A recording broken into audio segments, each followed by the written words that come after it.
حضرت لال شہباز قلندر کہیں تشریف لے جا رہے تھے تو ایک ریچھ نچانے والا نظر آیا۔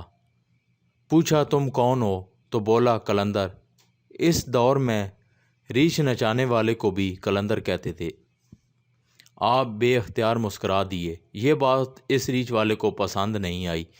کہنے لگا آپ کون ہیں؟ فرمایا میں بھی قلندر ہوں۔ کہنے لگا آپ کیسے قلندر ہیں؟ نہ آپ کے پاس ریچھ نہ ڈگڈگی، تو تماشا کیسے دکھائیں گے؟ فرمایا پہلے تم دکھاؤ پھر میں دکھاتا ہوں۔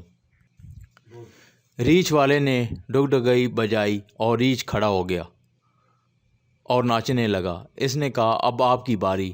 حضرت لال شہباز قلندر دو درختوں کی ٹہنیوں پر کھڑے ہو گئے اور فرمایا نیچے سے گزرو، مگر یاد رکھنا آگے جانا مگر واپس کبھی مت آنا۔ جیسے ہی وہ نیچے سے گزرا ماحول ہی بدل گیا۔ نہ وہ سورج کی گرمی نہ گرد و غبار، جہاں تک نظر دیکھے خوبصورت پہاڑ، سبز وادیاں، موسم گرم نہ ٹھنڈا۔ ابھی اسی سوچ میں ہی تھا کہ دیکھا ایک عظیم لشکر سپاہیوں کا گھوڑوں پر سوار تیزی سے اس کی طرف بڑھ رہا ہے۔ وہ گھبرا گیا کہ آج تو جان گئی۔ پاس پہنچ کر لشکر کا سپہ سالار آگے بڑھا۔ اس سے پہلے کہ وہ کچھ کہتا سپہ سالار بولا بادشاہ سلامت، آپ کہاں غائب ہو گئے تھے؟ آپ کی سلطنت آپ کا انتظار کر رہی ہے اور ملکہ عالیہ کا رو رو کر برا حال ہے۔ اب وہ حیران و پریشان شاہی گھوڑے پر سوار ہو کر ساتھ چل دیا۔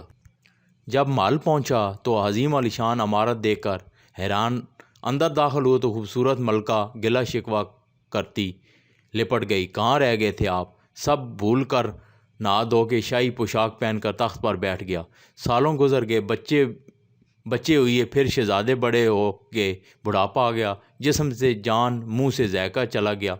ایک دن اپنی سلطنت میں دریا کے کنارے بیٹھے خیال آیا کہ آخر ہوا کیا تھا۔ اسی جستجو میں وہیں پہنچا جہاں پر لشکر تھا، تو دیکھا وہ درخت ابھی موجود ہے۔ سوچا چلو دیکھتے ہیں کیا، اور درخت کے بیچ سے گزرا۔